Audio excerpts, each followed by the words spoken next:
ఏంటి అలా చూస్తున్నావు? కోపంతో చంపేస్తావా ఏంటి? అవే మాటలు రాహుల్ బాబు. నేను మీ భార్యని. భార్య ఎక్కడైనా భర్తని చంపుకుంటుందా? మరి లేకపోతే కళ్ళు మూసుకొని నిద్రపోవచ్చు కదా. అంటే నా దిండి కూడా మీరే తీసేసుకున్నారు, అందుకని.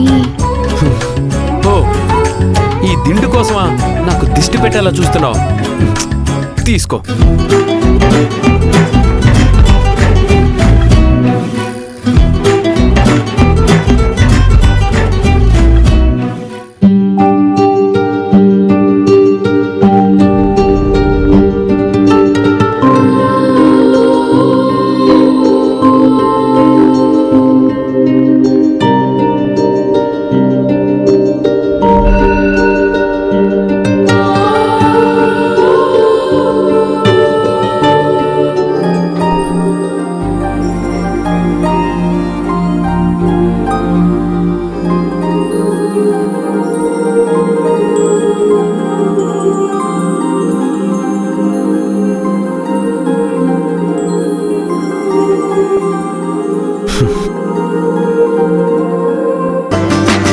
ఏంటి ఇప్పుడు ఈ దుప్పట్లో కూడా నీకు వాటా కావాలా? లేకపోతే ఈ దుప్పటి నాది అని దీని మీద పేరు రాసుకున్నావా? అది కాదు రాహుల్ బాబు, మనిద్దరం కప్పుకోవడానికి ఒక్క దుప్పటే ఉంది, అందువల్ల ఇద్దరం దీన్ని పంచుకోవాలి కదా. చూడు, నీతో ఈ గది పంచుకోవడమే ఎక్కువ అనుకున్నాను, అలాంటిది నీతో కలిసి ఈ మంచం పంచుకోవాల్సి వచ్చింది. ఇప్పుడు ఏకంగా దుప్పటి పంచుకోవాలా? అసలు నీ పక్కన పడుకుంటే నాకు నిద్ర వచ్చేలా లేదు.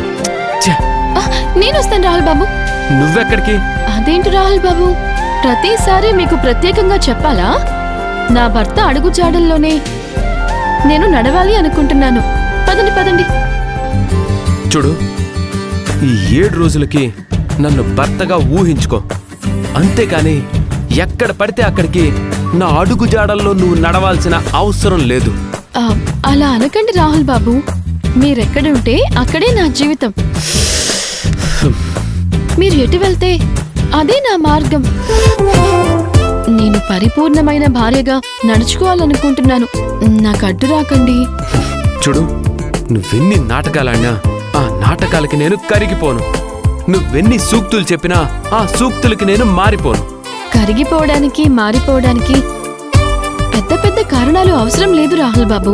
ఏదో ఒక చిన్న సందర్భమైనా సరిపోతుంది. ఆ సందర్భం ఖచ్చితంగా వస్తుంది, అదే మీలో మార్పు తీసుకొస్తుంది. నువ్వు మరీ ఎక్కువ ఆశలు పెట్టుకోకు.